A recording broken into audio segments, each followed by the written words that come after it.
question for you guys. Oh, you were just about to say. No, good. Do you think ninjas chose black because it was harder to see at nighttime? Or do you think it's because it looks cooler as a uniform? I hope. If the options, the final two were like a powder blue or jet black, do you think like ninjas would have been cool in powdered blue? I'm sure it was a tough decision. It would have been, right? Go ahead, Jake. All right.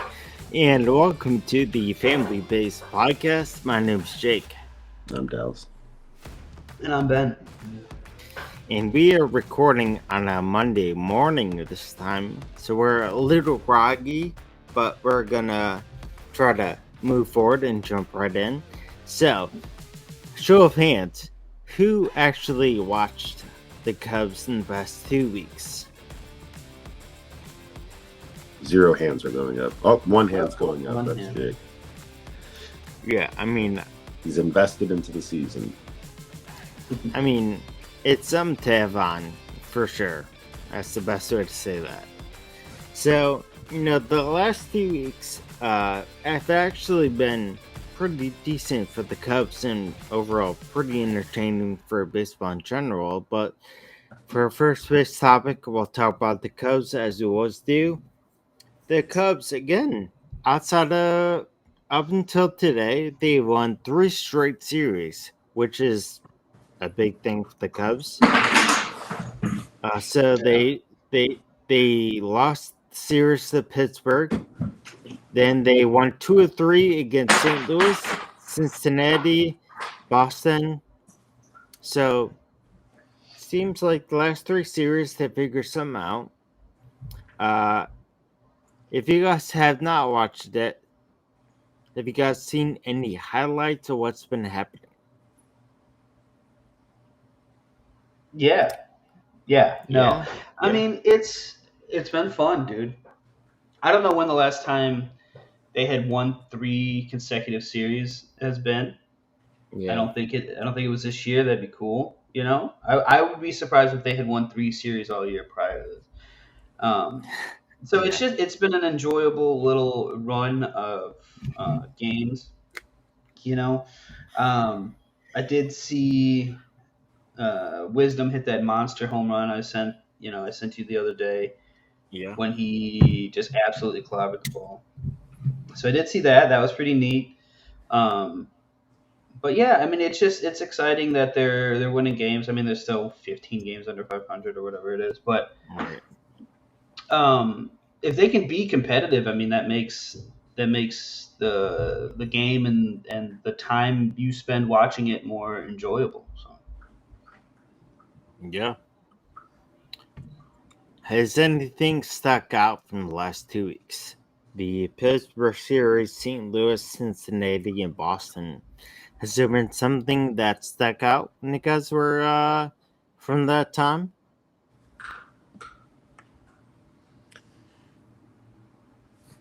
Man, here we go. Crickets. Everything stood out. Just the winning. The standout. I mean, if that's a good stakeout. Jake, so just cut this out. Cut this part out because we're obviously we're dragging ass here. Let's liven it up, all right? So, the series, and then you can jump in. Yeah, I would say the series against Pittsburgh was the Cubs' season as a whole. To this point, right? You win 1 and then you lose 3 to the damn Pirates. And I know, Jake, you and I were talking. The Pirates are actually better than the Cubs this year, which, fine. But, historically, the Pirates are still the Pirates, right? So losing 3 of 4 to the Pirates is not ideal. All right. And then you win 2 against the Cardinals, which is always a huge series, always a huge rivalry. Obviously, it's like the rivalry in baseball or in the National League. In our little world, it's the rivalry. Yeah, sure. And then 2 or 3 against the Reds. Reds are a good team. They're playing okay. And then, but beating the Red Sox, who's an actual baseball team, it's Is it good. real It's a good baseball little team? thing to. Yeah, yeah. I mean, it wasn't like a cheapo. If you beat, I don't know, the Royals Right. or something, somebody terrible. You know what I mean? Like it was a good. Right. It was a good series win. So I would just say the fact that they're putting together wins. Bullpen's not blowing it.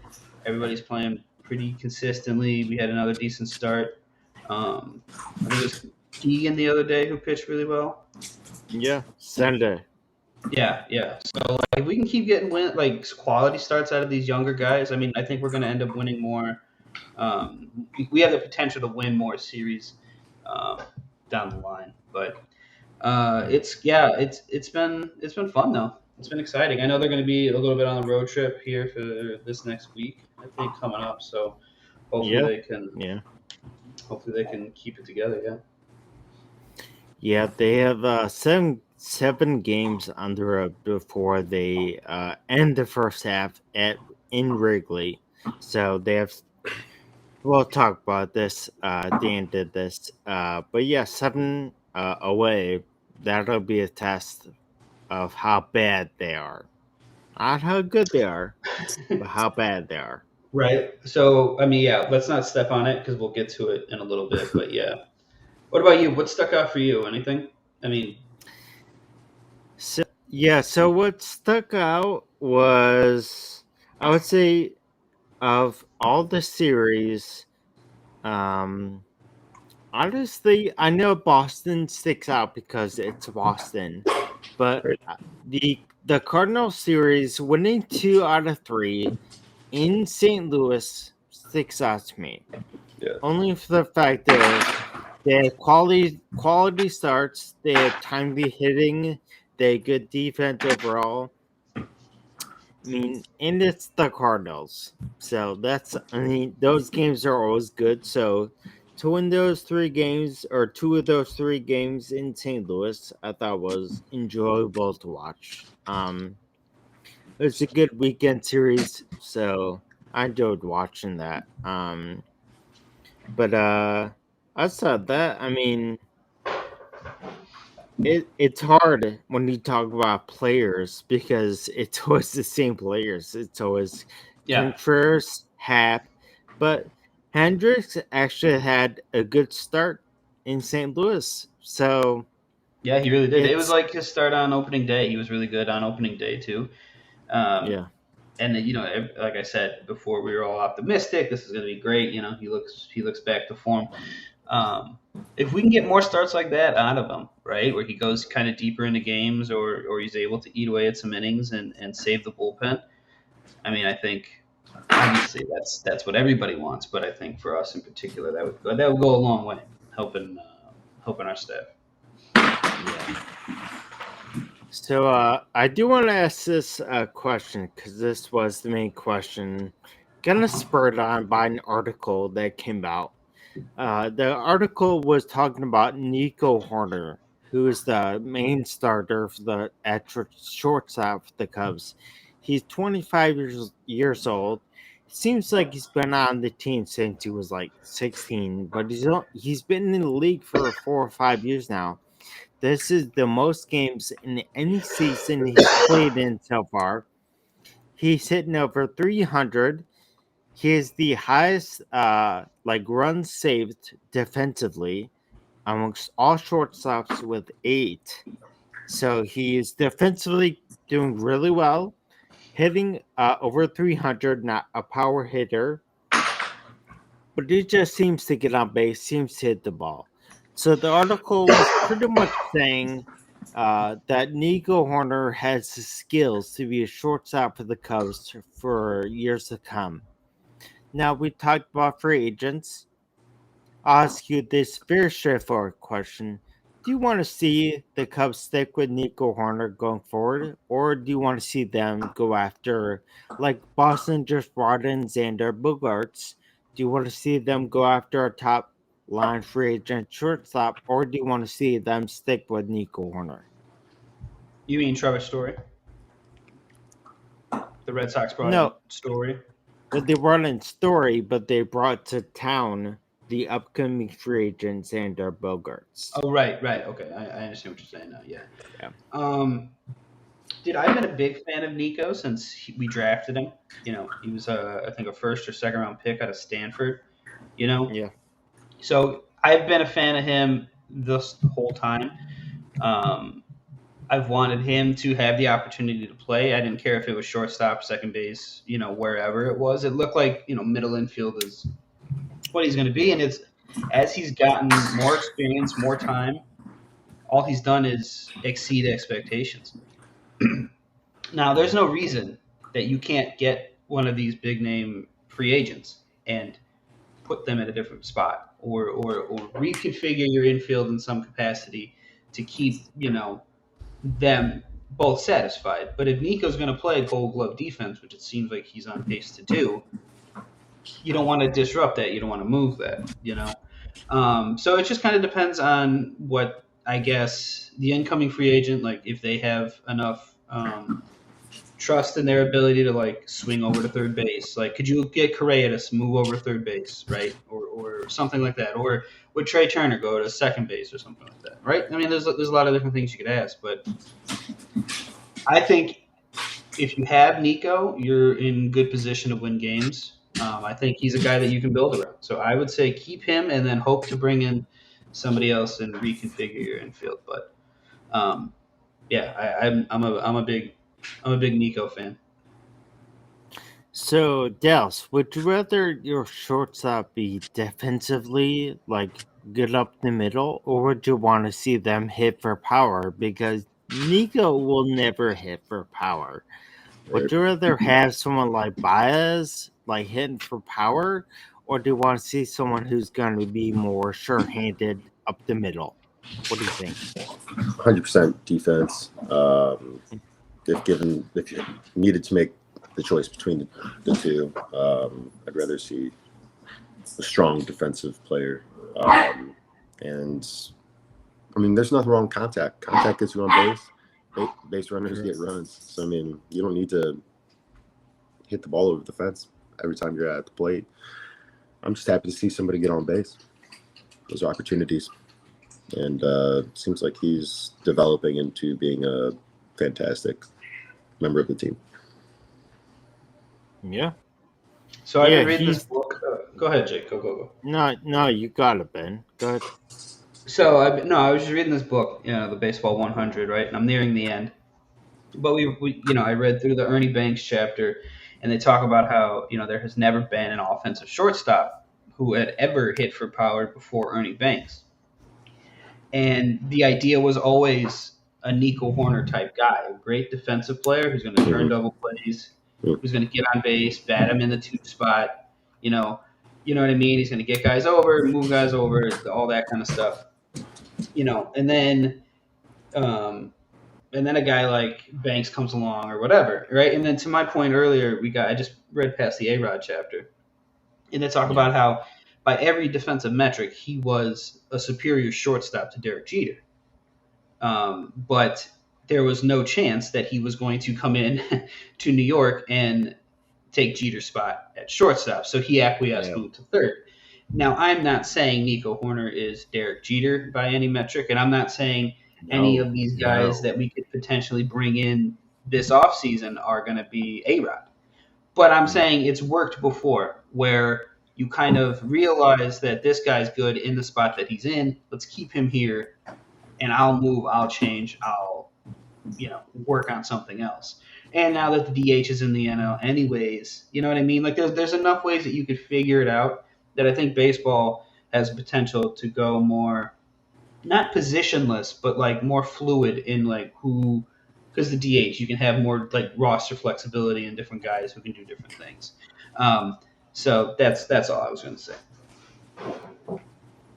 Yeah, so I do find it interesting that in some ways the Cubs really were in the front of the offensive power shortstop, but it feels like that is not the trend. That seems to be the dominant thing ever since A-Rod, is that your shortstop has to be good defensively, or at least average, but also has the hit for power. So returning to a Nico Horner type infielder seems like it does seem like a big fall off for the Cubs when it comes to the casual fan. Hmm. Like for Javi Baez, with all of his like Almago, like trick plays of some sort, or swim moves while diving or hitting home runs with or trash talking Amir Garrett, which he did Dude, that this guy past sucks. weekend. I mean, yeah. He sucks. I don't like him at all. I He mean, seems I like such agree. a tough hang. Like I would not want to hang out with that guy, like at I all. don't know. And I'm not I even don't a know. huge fan of like how Javi acts either. But go ahead. Sorry, I cut you off. No, so all I'm saying is that it seems like a big drop off, and it seems like that is not how shortstops are expected to produce offensively. It almost seems like offensively it's okay if you're hitting 260 and hitting 35 home runs. So it's weird and it's harder to accept a 300 like right now as we record he's hitting 309 but he only has 4 home runs, so that can make people cautious. So again, to me, it'd be great to see him stay at shortstop, but if I'm going to harp on the sign a big free agent, which I am, Nico Horner has to be willing to move to second base because Trey Turner has played second. Correa has played third for a short time, but many of these guys want to be shortstops. They don't want to move. So if Nico is willing to move, they could resign him. But I have a hard time seeing that. Hmm. Okay. So I mean, I just feel like if you're the Cubs, right, and you're like, okay, we have a guy. Let's just say he's going to hit around 300, right? Because yeah, he's going to go through a slump at some point. And it'll probably dip, right? So let's just say he hits around 300. If you have a guy who's going to go play Gold Glove plus defense, right? You're going to have a guy who's going to get on base, hit 300. You could probably try to find home run power at a different position elsewhere to where you're not necessarily, you know what I mean? And then for a fact you have a yep, guy who can get on base, and Mhm. you have a guy whose your sole intention is to hit home runs. sure. I.e., the only reason Patrick Wisdom's on the field, he plays pretty good defense, and Mm, he can clobber the ball to wavelength. Um, yeah, so that's. I just feel like if the Cubs are like, okay, whether you want to move his position or not, that's something we can talk about. But if they bring in another guy like a Correa, or because Correa and Turner are different beasts, right? Like Turner's super fast, get on base, hit for some power. Correa's like Gold Glove defense, hit for power, right? That's his whole yeah. thing. So it's like you just have to kind of figure out, I guess, what you want, what you're looking for, and how everybody fits in. But I expect the Cubs to at least be players in that offseason um, push to get one of the big three. And I know we're not talking about, or at least I'm not talking about Bogarts. I've said Correa and Turner, but I would take Bogarts too. I mean, he's not great defensively, but he does everything else that you kind of want. So Would you guys like to see a I, push for one of those players, or more? Would you? I mean, back to the kind of questions over the past several weeks. Is like, do you guys think the Cubs should focus more on their bullpen? well, I mean both, but if I had to pick one, the Get bull everybody. yeah, the bullpen is going to help you more than I think people think. So in some ways, I'd rather you like build a solid staff. Like the Rays, the Rays just took 3 or 4 against Toronto. They don't have exceedingly great hitters, but they have a great pitching staff. So if you can have a good pitching staff, a good philosophy for your pitching staff, I think that'll pay off in the long run.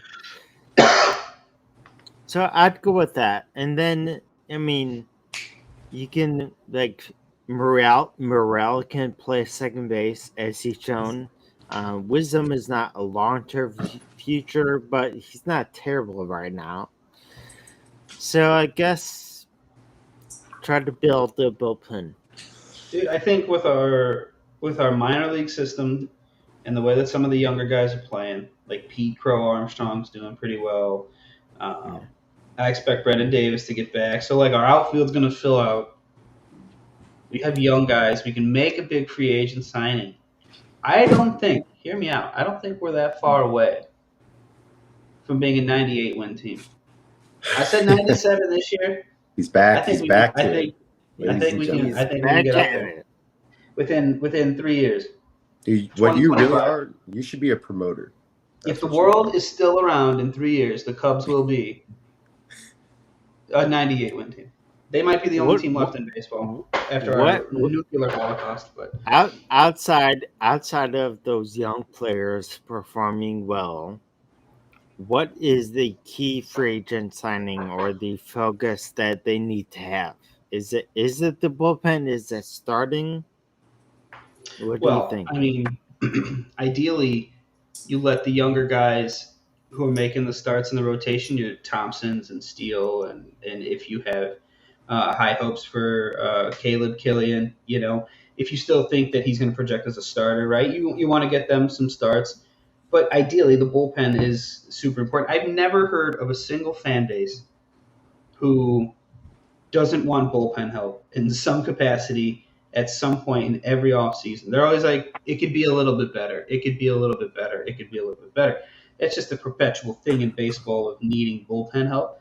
So I think every team would pick bullpen help. I think every team would like to boost their bullpen. I would like another, like, if you could get a true ace, like Stroman was ace because of money and projected talent, and he hasn't really shown whatever, but the Cubs still went Hendricks on opening day, so you know what I mean. Like it's different, and I think that is even fluid. Like who your ace is if you don't have a Degrom or somebody like that. But I would really like the Cubs to try to find like a workhorse starting pitcher, somebody that we haven't really had since you know I guess Lester. You know what I mean? Somebody like that. Like give me a guy. I would even take a Zambrano, dude. Like he was still the ace during those dark years of like post prior and Right. before anything else. Yeah. Like when they were winning 70 games a year, he's fighting everyone and hitting home runs and just doing whatever the hell he wanted to. Like give me that. I just want a guy who's just gonna eat up innings, who's gonna give me attitude, who's gonna be a dog. I want a dog. Give me a dog. So give me Yeah, I want an ace. I want a big dog. I want a big you star. know, Ben, your mom brought this over this weekend. She brought over this Dang. a bunch of like Cubs books, Oh and right, right. in there, I was Sounded a little really disrespectful at first. The way you brought that up. Yeah, Like your your mother mom came came. by Your last night, mom came over dropped this these off. weekend. your mother Your brought it mother. over. So, but I was interested in this point, and I think in some ways we forget this, and I think I even said it at one point, but it one of the sections is how the Cubs were built. And if you look at this, we forget what happened. So, I mean, as far as the Cubs only really had like 1 year of like dominance, and that was like not even dominance. That was they just barely won in Game 7. So, but their Best ever starting though, huh? their top three starting pitchers were John Lester, Arrieta, Lackey. Those are all veterans. And granted, Arrieta was kind of a revelation. He was bad in Baltimore and then he got better all of a sudden. But Lester and Lackey, veteran pitchers, and then they had Hendricks. I always forget who the fifth guy was. But so anyway, so that's what you're going. Yeah. So man, that's my face always when I think of that. So they had veteran pitchers they invested in veteran pitchers for the long term, and they stuck with those guys. So if Hendricks is your veteran pitcher, he's not a number one. It's okay to say that. If you can sign a veteran starter and sign him for 5 to 7 years and stick with him, I mean, can't really go wrong with the lesser type. Yeah, absolutely not. So, but anyway, so the answer for the Nico question is we're okay with it, but we're gonna see what they have going. We have no idea what they're thinking. They don't care what we have to say. All So, right, Jake. So real quick, hold on. So to answer your yeah, question, we had Jason Hamill make some starts that year. yeah, In the fifth spot, Mike Montgomery, obviously, Travis Wood. yeah, Um, yeah. it looked like those three. Did you know that we had Joe Nathan in 2016? No, Yeah, apparently he was on the team in 2016. you must have gotten hurt.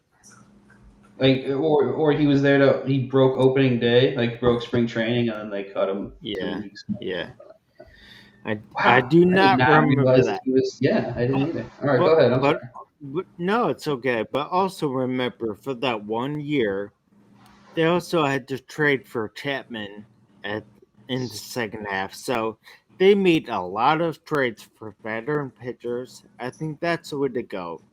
I know you want to start with, Steele. You want to go with Killian Killian, and then you want Thompson. to go with Keegan Thompson. I know you want that, and that's a good thing. But having another number one, having a true number one, is really the way to go. And having a Yeah. number one that can be out there. Not, I know DeGrom. That's my one knock on DeGrom right now. Is the last 2 years he's not really been there.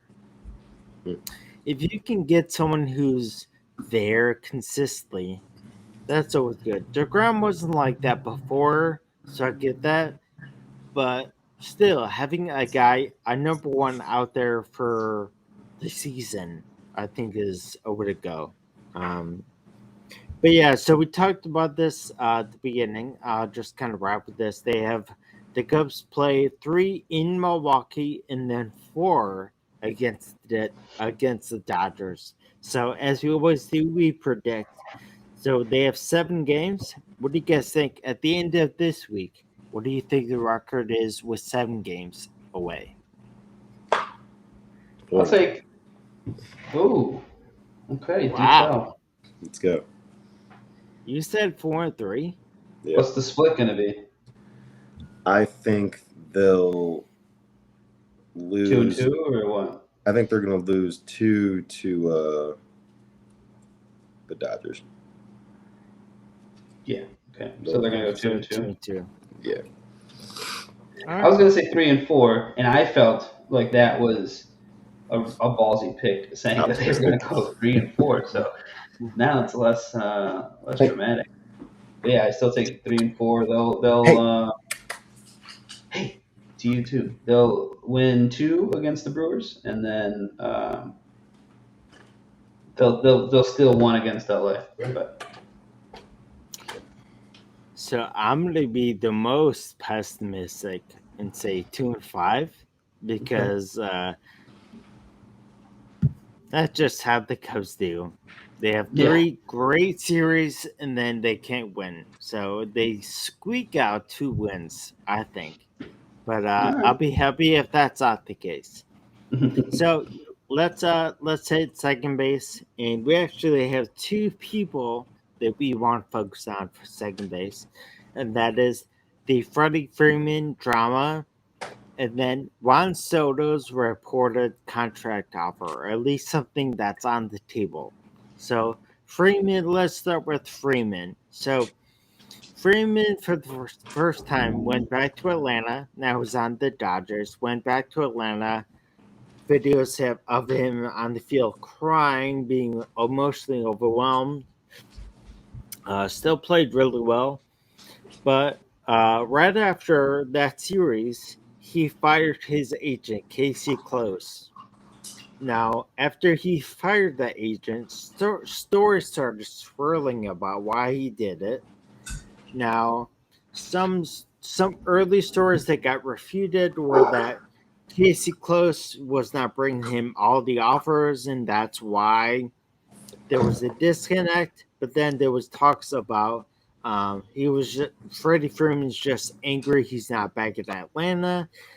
Casey Close made a statement saying that this is a false narrative and that he's trying to repair his relationship with Freddie.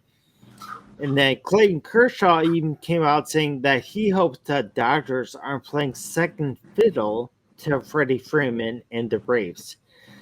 So he doesn't feel like he's totally in on being a Dodger. Even though he's from Orange County, he doesn't feel like he's in on being a Dodger right now. So with all that being said, what do you guys think about that? With Freddie Freeman got drafted when he was 18 years old, spent 12 years in Atlanta, and then all this kind of happens. He's out in LA. So what is your take on this whole drama scenario? It's insane that it's impossible for me to think that if the case really was the Dodgers or the Braves, excuse me, were offering him contracts and Freddie Freeman's not getting them from the agent in question, right? Okay, so the three of us are in a group chat, right? Now let's say I'm texting Jake in the group chat and I'm trying to get Jake's attention, but he's not answering. I would just text Jake separately, right? If I work for the Braves and I'm trying to make these contract offers to Freeman and he doesn't seem to be responding, I would cut out the middleman at some point and just talk directly to him. And Can they do that? In the offseason? I don't know. I would just say, I don't know. I don't know. But it seems ludicrous to me that this is something that could happen. Right. In the era in which we live. Like, you could even leak stuff to a guy to some sports writer on Twitter, and it'll happen. And an unnamed source within the organization is saying we've been offering Freddie Freeman contracts on Freddie Freeman season. He's like, what the hell are you guys talking about? That hasn't been happening. Blah, blah, blah, blah, blah. You nip it in the bud. It seems weird to think that he hasn't been getting these contract offers. However, if it is true and the agent was either A, looking out for himself and we're going to get a shit ton more money going to LA, and we get to live in LA and do LA stuff and not worry about living in Gwinnett, Georgia, or whatever the hell they are. You know what I mean? You could see that's an incredibly selfish thing, and that the agent deserves to get fired for being a dick if that's what happened. Right. You know what I mean? But there's so much that we don't know, and then to the point of Kershaw being like, hey, you need to fucking be all in or be out. I totally get that, and I respect that. You can't go out and try to win a championship with 25 guys all in and one guy wishing he was still playing on another team. Right. You know what I mean? Yeah. As true as that might be. But then again, like you said, Jake, at this point, Freddie Freeman spent almost half of his life in Atlanta. Mm-hmm. You know what I mean? You grow attached to some places that you spend a decent amount of your time in. You know what I mean?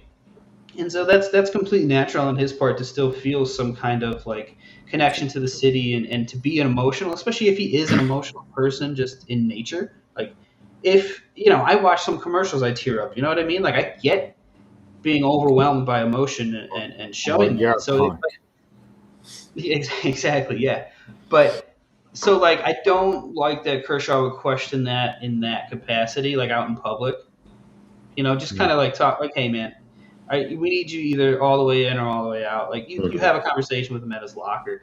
Right. But I don't know. I say all that to say this: if I found out that my agent was Dane cooking me, I would be real upset. Dane cooking? Please explain. Do you know why he's not popular? I guess not that he's not popular, but you know why he's not famous anymore? No. So his brother stole millions, hundreds of millions of dollars from him as his lawyer. Was just like stealing money, Yeah. money, What? and then took all of it. Yeah. What? So that's crazy. Yeah. So that's what I'm saying. Like if I found out my agent was doing that, I would fist fight said agent. And I'm an athlete. I'm a big giant athlete, and he's probably not. Big giant So I think I would take him. I think I would have a chance if I'm Unless- Freddie Freeman to beat up my agent. Unless your agent was The Rock and Ballers. I would not have The Rock as my agent. It's just No, you know what? I would, because he's obviously been able to do some incredible things with money. So he's doing something right. So fuck it. Yeah. Give me The Rock. Yeah, sure. Give me The Rock. I mean, I would actually want his ex-wife and not The Rock to be my agent because she's his agent, and that's Dang. worked out well. So, Yeah. This works out pretty darn well. but yeah, so I personally think of all these speculation, Freddie got emotional.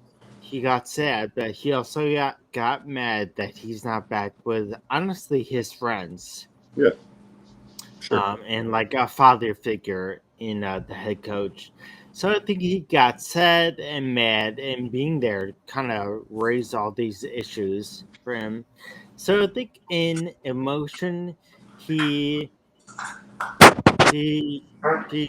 went with the worst case scenario. I'm not inclined to believe that story is because Casey Close was Derek Jeter's agent, and he stayed in New York forever. So if he wanted to stay, With the Yankees, Casey Close, I know, but like, And still, you're Derek Jeter. you're Derek Jeter. Dude, he's I sending get people home with gift baskets, brother. Like he's doing No. all right. I get that. What I'm saying is, like, if you want to have an issue with an agent or a player moving on, Casey Close has had players stay in an area, and it's not just Derek Jeter; it's multiple other ones, but he's the most high profile. Like he's Right. not opposed Hey. to doing that, so I'm not opposed to, Stop or that. I'm not inclined to believe that story. Freddie did not say that. Yeah. Freddie did not make that report, but I'm not inclined to believe that. All right. So before we get off this too far, Dal, let me ask you this side note question. Side note. Sidebar. At what point would you need to be successful enough to Derek Jeter somebody with a gift basket? I don't know You if know what I I'm mean? aware of the whole story. Oh, after he would spend an evening with a young lady, he would send her home with a gift basket of like memorabilia and different stuff. What? Yeah. Well, like signed pictures No. and stuff like that? Yeah. No, really. Like Oh my god. like different stuff like that. Isn't that wild? Alright. That's Yeah. incredibly vain. The captain, baby. The Capitan. I do not like him now. Oh, yes, you do. Yeah, I said, Capitan. can you imagine like just starting to date someone and then be like, yo, That's how you know you got cut. why you got all these Derek Jeter signed things like throughout the apartment? Yeah. I just like imagining like you're safe if you go home at the end of the night and there's no gift basket. You know you get to come back the next night sigh like of spring relief. training. Yeah, and there's the red tag hanging in your lockers when you see the gift basket. And you're like, no, I've been No, cut. I'm gonna start sending Kendra off to work with gift baskets. There you go. So I think I'm already Spray your cologne in there. Yeah. I used to have Derek Jeter cologne, by the way. It was pretty good. Yeah. I like to picture Benny walking around thinking, I smell like Jeter. Dude, I would just jump throw in all situations. Just run up. Didn't matter where, didn't matter what. Yeah, no, Jump definitely. In the bathroom, wherever Mhm. you're throwing. Respect. Your car keys to the bartender. Yeah. Just eating your keys across. Smacking people in the head. Oh man, no, I'm I can't see myself ever doing something like that. I don't think I have much of an opinion of myself to go that hard.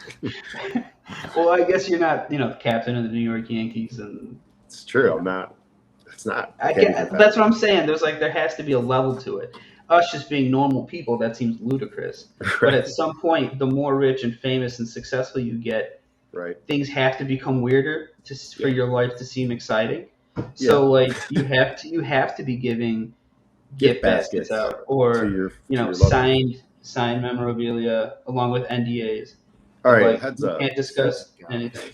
He's giving out gift baskets. There's a room dedicated in his penthouse with just filled with pre-made gift baskets. Like how? His butler's outside the room listening, and he goes, "Okay, now I gotta go. I gotta go get the basket ready." It's basket time. No, dude. Yeah. At some point in people's lives, when they just are on that path, they just don't have to worry about laws of normal people. Things don't matter. Yeah, society and structure and yeah, things don't matter anymore. Nope. So there you go, Jake. Go ahead. okay. Juan Soto. Yeah. I did not know about that. Alright, Jake's so world is just shook. He's like, I don't know how to process this information. yeah, I don't know what to think of him now, but I'll look that up. Anyway, so yeah, let's make a hard right into Juan Soto, who has not done a gift basket that we know of. That we know of. Juan Soto is 23, and the story is that he reportedly is talking about extensions. Reportedly, his extension was going to be for 13 years for more than $350 million. How crazy is that? Well, Juan Soto's about to make some Derek Jeter money. So if there's ever a time for a gift basket, it's now. If he was going to start making money. Well, we talked about. I think it was maybe the first episode we ever recorded, Jake, where you and I both said that we would take Juan Soto to be the guy that we would build a franchise around. Right. And then even a couple weeks after that, when the first $500 million contract was floated, or the idea that he could be like the first one to make that much money, we were all on board. So I can't really sit here and say, oh, don't take the money, or that's crazy or anything, or don't not take the money. You know what I mean? I think, me personally, I would test free agency because I don't know. The Nationals are ass, right? Yeah. So then if you divert that much money to one person, you're not going to be able to fill in the other pieces you need Play to with your sister. build a contender. So, like, if you're Juan Soto and you take that money, I think you have to be prepared to have a lot of losing years if you re-sign with the Nationals. That way, I mean, if you decide to hit free agency, you control where you go because you're going to make your money either way. Like, people are going to pay you a shit ton of money. But if you can kind of control where you want to go and what team you play for, I think that would make more sense. I would rather hit free agency than stay with the Nationals. But He's 23. mm-hmm. Sign a 7-year for a lot of money. Then you're 30 years old and you can decide where you want to go. You taking? Yeah, that's 7 more years with the Nationals. I don't know. I mean, no. What I'm saying is 7 years. Whoever gives me anywhere. most. Got it. Or I wouldn't even say whoever gives me the most. It's really about like where he wants to play, what he wants to do, because he's never been in the media talking about the Nationals struggling, so people can cynically wonder, is he okay with losing so much? Or you can be like, is he just not going to shit talk his employer? Yeah. But sign a 7-year deal for a crazy amount of money, and then if you're 30 years old, sign another one for even more money if you do well. Yeah. 7 years. So that's my bet. my bet. Yeah, I just think the thing that I think teams are going to start being afraid of is signing a Pujols deal. You don't want a guy who's going to be 30, 32 that you have to sign to a 10-year deal who's going to be absolutely garbage at the end of that career, at the end of when you do that money. You know what I mean? I think that's going to maybe scare some teams off. Miguel Cabrera is making like $31 million this year, and he's through for a player option for 31 next season. Like that's crazy to think that that Miguel Cabrera at this point is worth $31 million.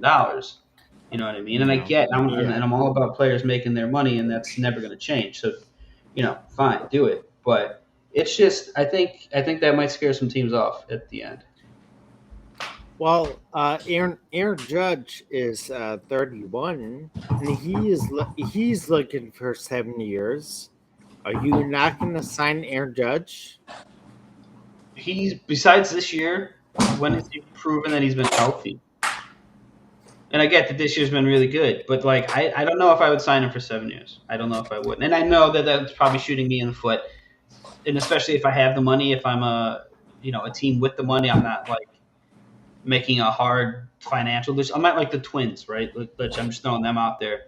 I don't think the Twins are going to be in play to get Judge. You know what I mean? But like, let's say I'm the Dodgers or the Cubs, or not fucking Cubs, but Dodgers or the Yankees or whatever, and I have the money to afford to throw at a guy like Judge, then of course you do it because you know whatever he brings you now is going to be worth at the end. But if you're a mid-market team or a team that doesn't have that luxury, you can't really afford to go after him anyways, let alone delicious, right? Yeah. Good. It's also 9 o'clock in the morning, 10 o'clock in the morning in Minnesota. Is there a good time to drink soda? Yeah, it has to be after lunch. If you're going to Really? have it. Yeah. It's got a little Can't caffeine in there. Can't have it in the morning. I also don't raw dog soda, though. Like, I have to be eating something in order to drink a soda with it. I can't just drink a soda by it. So When you said raw dog, it just meant I thought you meant no, or like you needed liquor in there. And I was like, well, it's also 10 in the morning. So I guess we have different rules. That's where you draw the line. Right? We have different rules for our morning. You drink soda, but you won't drink bourbon at 10 in the morning. Weirdo. Which is better for you? Probably the bourbon. I don't think either one. But no, if there was a scientific test, is Coca-Cola, regular red can of Coke, better or worse for you than an 8 ounce? 8 ounces is a lot of bourbon, but you know what I mean. But stiff drink, a glass of bourbon, yeah, a quadruple shot. Yikes! Because of the sugar, I would almost argue that the liquor is probably better for you. Yeah, that's what I'm saying. That Coke can like strip rust off of cars and stuff. Like, what is it doing to the inside of your body? And this is somebody who drinks soda, so I get it. I'm not judging anybody. I know it's dumb, but wait, are we talking about the effects on the body and saying Coke is better than liquor? Worse. I'm saying Coke is worse than liquor. All right. Yeah, well, I think that's debatable who you talk to. Several schools of thought. I did my own research. Thank you. Yeah. I read academic journals. Yeah. All right. I mean, I didn't read it. I watched a news channel and they read it and then they told it back to me in their very specific way of doing so. Yeah. But by the way, Jake, I'm reading the Vanity Fair article that was dated back in 2015. It says Jeter denies that the gift baskets are a thing, but it ran as a story, and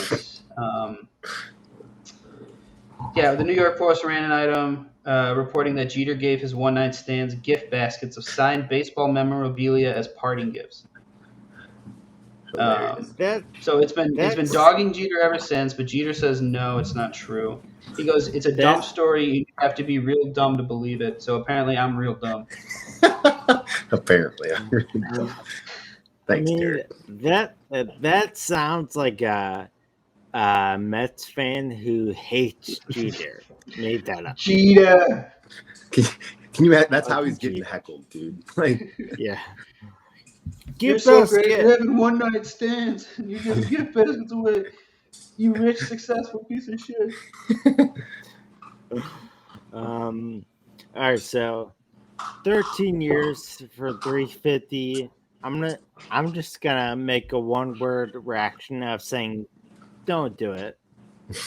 Don't sign 13 years to the Nationals. Don't do it. No, don't. No. I mean, if you Don't don't do want to win the World Series, though, definitely do it. In 13 years. I mean, he's already got one though.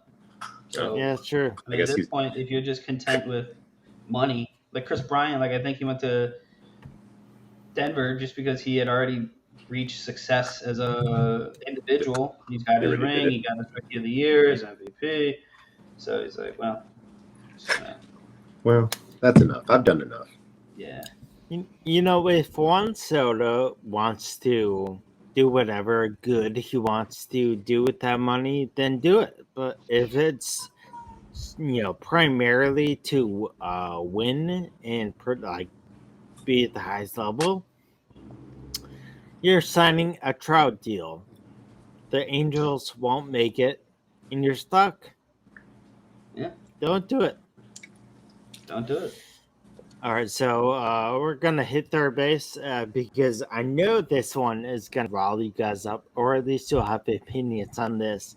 So, reports came out that Rob Manfred, the commissioner of baseball, said he wants to have robot umpires calling balls and strikes as early as 2024, and he's open to pitch clocks either starting next year or the same year, 2024.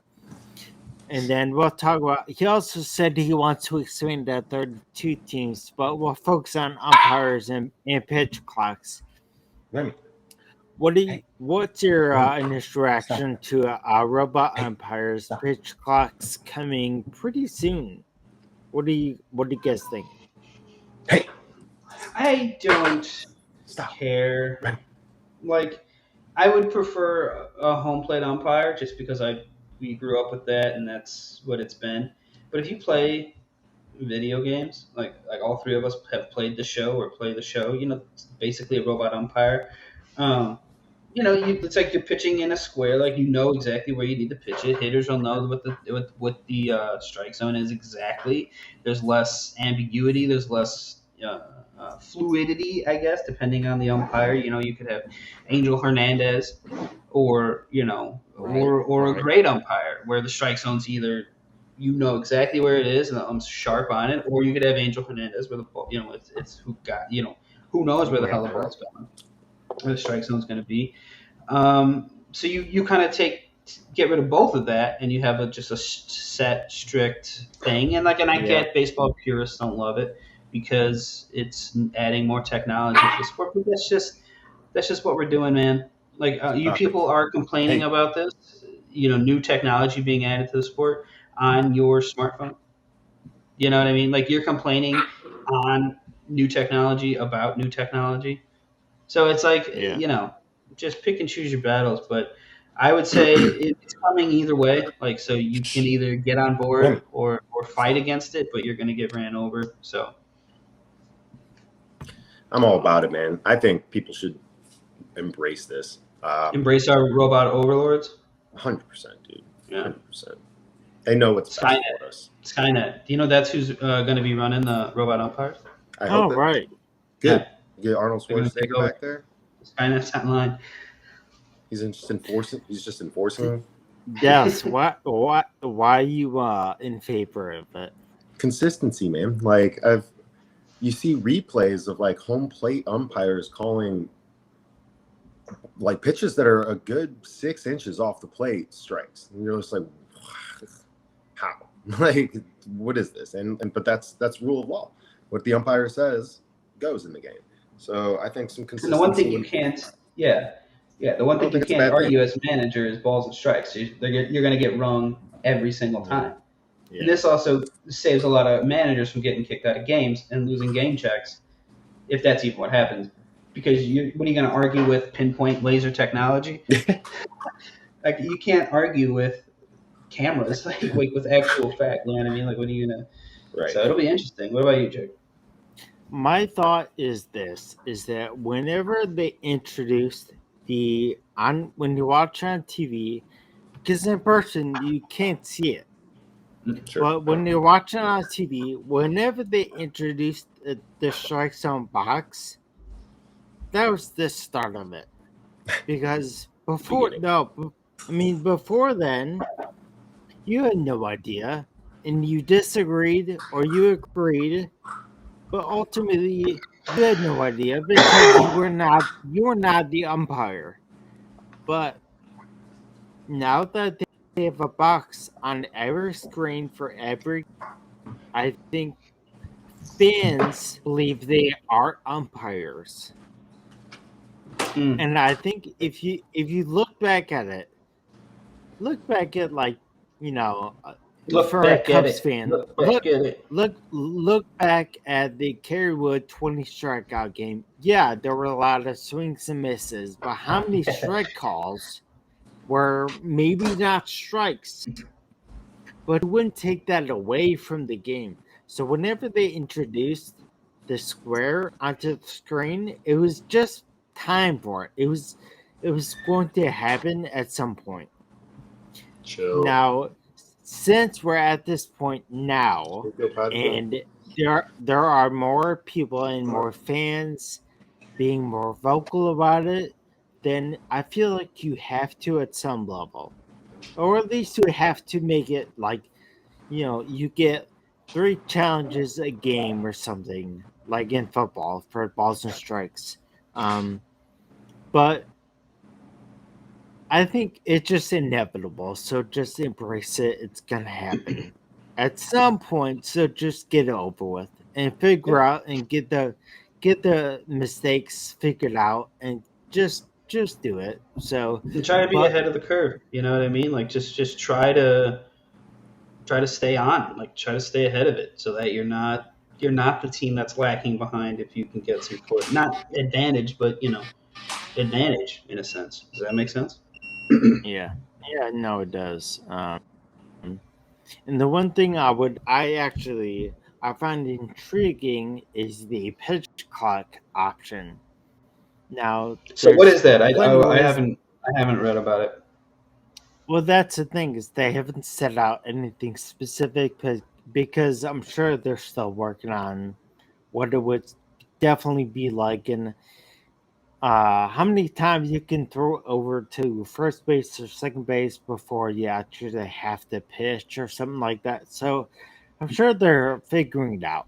So nothing specific, but a pitch clock being like 15 seconds to when the catcher catches the ball, you have Throws it 15 back to the pitcher. seconds to throw. No, you have 15 seconds to throw your next pitch.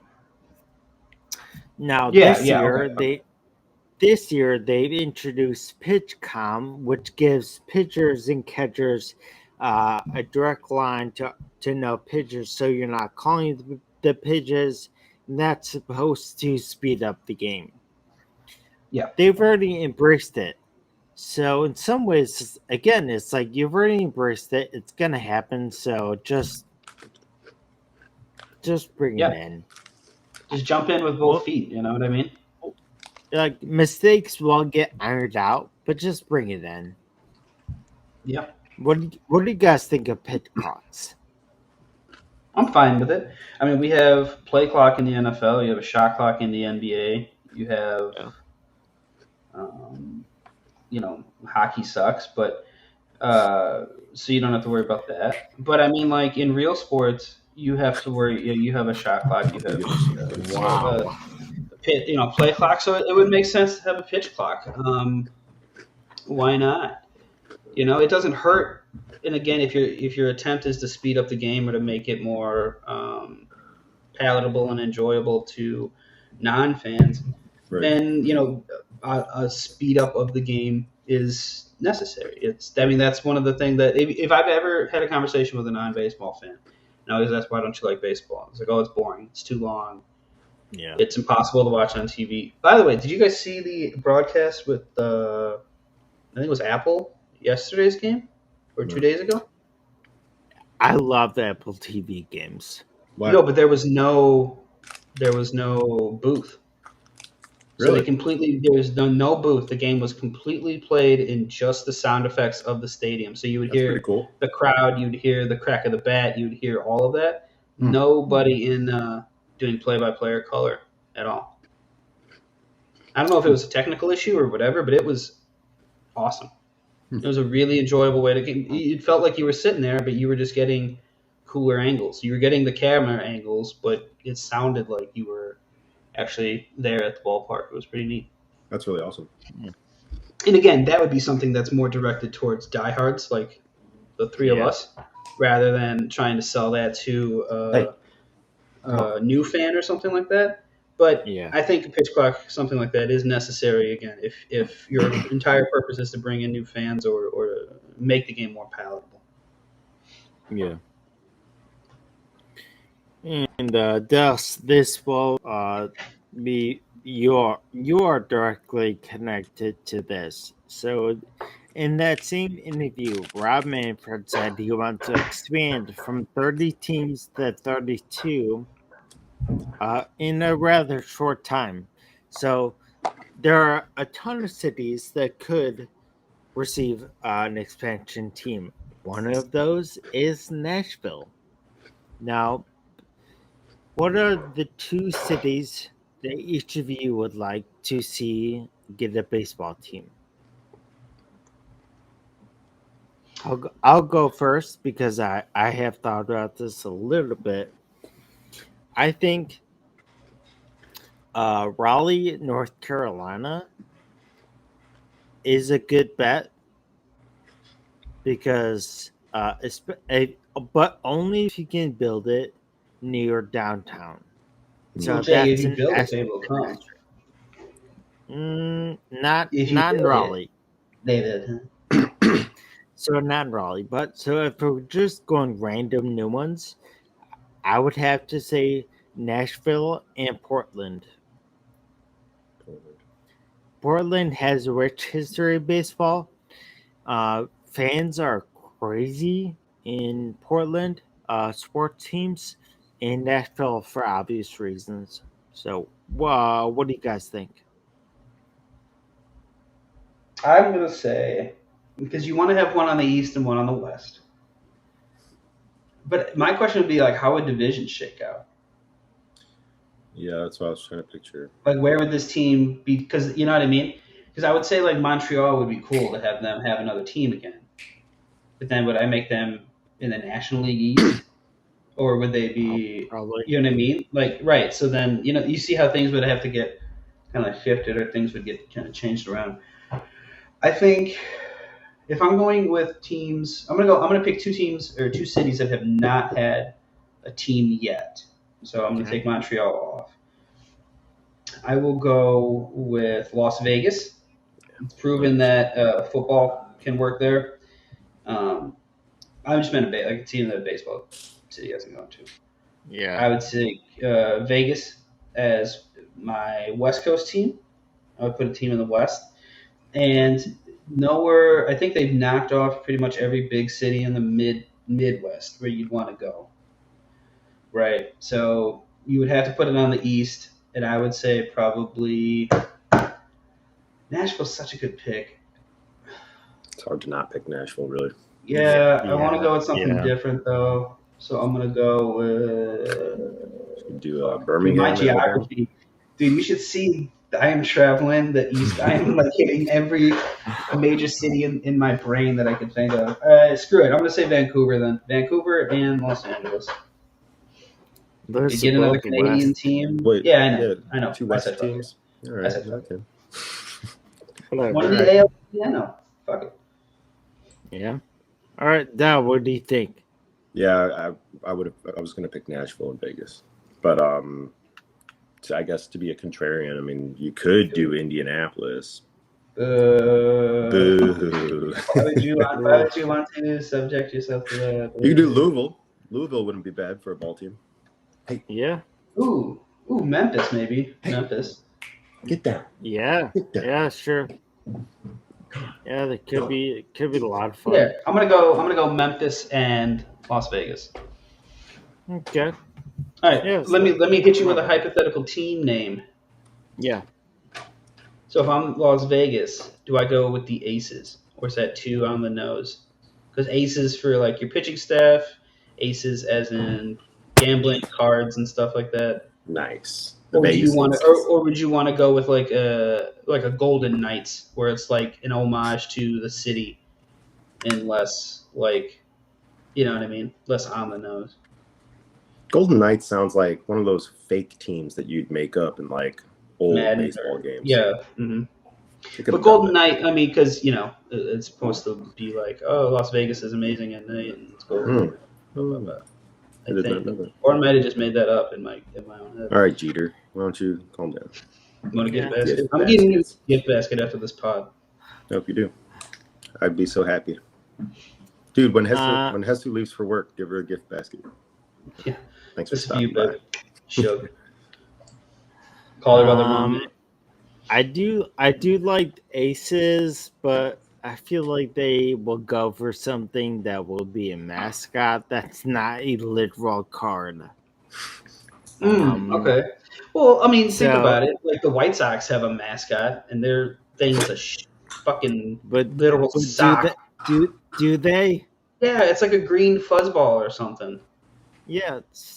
right? Again, no Yeah, one it is. knows that. Yeah. But anyways, I'm just saying the Aces would make sense. What would be one of your team names for Portland or Nashville? Oh, jeez. The Nashville Honky Tonks. They have the Nashville sounds Wow. right now. And they all go like this, honky tonky. Wow. Yeah. That's how they dance, right? Wow. Dallas can tell. Dallas, just look outside. Put the camera outside. You're just going to see everyone walking down the street. Honky do. tonky.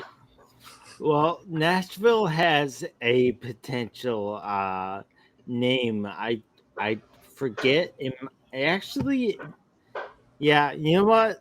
Someone, if one of you can look that up, the possibility of Nashville expansion team already has a name. I like that whenever I heard it. It actually might be Aces, so have fun. Nashville's no, that can't be right. The Nashville Stars. Stars. Yep, I like that. It's the It sounds Negro. like hockey. Isn't there a hockey team that's a star? Dallas. It's Dallas, but What a Nashville stupid name that Stars. Nashville Stars was the name of the Negro League team. So that's Oh, okay. Yeah, Benny, take it back. No, I still think Dallas is a stupid name. Cancel. I have no I like idea that, for that Portland. connection to the Negro League, so that's good. Yeah. I wouldn't mind Portland doing something related to both their soccer teams are named after like state flowers and something Wood. cultural to but like something cultural to them. Honestly, what is I have no cultural idea. about Portland? They have IPAs. microbreweries. Yeah. The hops. Long beards. The woods and the like in a way lumberjacks are very so lumberjack. yeah, I don't know, either something like that. To give you my seed. Oh, what about you, Del? In I guess Indianapolis, Nashville what was Stars. what would your Nashville baseball Stars team be? and Las Vegas. You said Indianapolis, you turd. Am I going to go with Indianapolis? Oh my God, dude. There's nothing. I got nothing good about Indianapolis. Oh, the Pacers They have- scored 2. More pacing. The hard. With the Pacers. other Colts. The other Colts. The other Colts. The ponies. Yeah. Something stupid. Yeah. Something stupid. I'm going after everybody. I love we're all just hating on Indianapolis. It's like it's 10:30 in the morning, baby. You've had me up for a while now. It's on. All the violence. It's on. Yeah. Any I guess, any other city want to get clapped at? Just let me know. Coming after all of you. the Indianapolis corn stalks. Reminds me of what Joakim Noah said about Cleveland. He's like, nobody wants to take a vacation. Have you ever heard of anyone who wants to take a vacation in Cleveland? No. Exactly. Joakim Noah's the best. He's like, fuck Cleveland. Can't wait to take the family to Cleveland this weekend. I mean, the only thing would be like the Rock and Roll Museum or Hall of Fame's there. I guess showing someone where LeBron used to live. In Akron, it's not even in Cleveland. It's a different place altogether. Yeah, it literally has nothing. Yeah. All right. Or you could show them the stadium that the Cubs won the World Series at. So there you go. There it is. That's a historic landmark. That's something. I almost said historic landmine. That's not. Why don't you guys come up with names, and we'll talk about that next time we're together. Next time. All right. So that's gonna wrap up episode 30 of the On a Family Base podcast. Again, my name's Jake, and I'm Dal, and I'm Abraham Lincolns. Happy 4th of July. Yeah, well, it is the 4th, so happy 4th, F1. That's why I picked Abraham Lincolns, who signed the Declaration of the Constitution. Yeah, I heard of it. I heard, but all right. Jake, I did my own research. It is true. You cannot tell me otherwise. Anyone who ever says that phrase did not do any research. In between his vampire slang. Exactly. It's very true. That's a true story. Abraham Lincoln was a vampire hunter. Okay, not a slayer. Hunter. He's not Buffy. Get it right. All right, so we're going to just stick with a triple today, just end there. So we'll see you guys next week. We'll have a brand new episode, and this for the next 3 weeks, they will all be pre-recorded. So we're actually going to record them pretty soon. So why don't you guys have a good day? We'll catch you guys next week. Subscribe on wherever you're watching or listening.